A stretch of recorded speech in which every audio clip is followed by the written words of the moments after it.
Hey everybody, I'm Justin from Console Killer PC, and today I'm going to be building a $1,300 Intel VR gaming PC. If you have any questions about this build, leave a comment below, and if you like this video, make sure you leave a like and subscribe. I'll leave a link in the description with all the parts. Now let's run down the parts that I'm going to be using today. For the case, I have an NZXT Manta in black and red. For the CPU, I'm using the Intel Core i5 6600K, which I will overclock to 4.5 gigahertz. Cooling that, I'm using the Corsair H60 closed loop, which I've made some modifications, you can see. And for the motherboard, I'm using the Asus Z170i Pro Gaming ITX.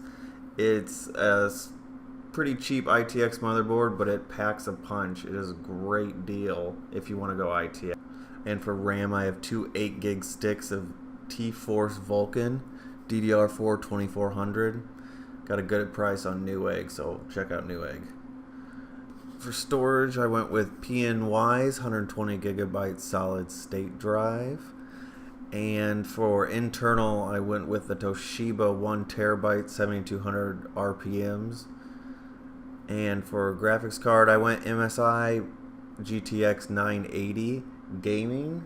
I went with MSI because I thought it'd match the case and I thought it looked good. For the power supply, I'm using the Corsair CX 750M semi-modular. I know it's a little bit overpowered, but I like to have a little wiggle room for all my builds.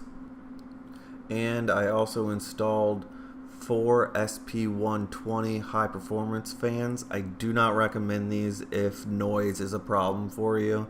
These are very loud, but I use headphones, so it's not a big deal. So let's start the build.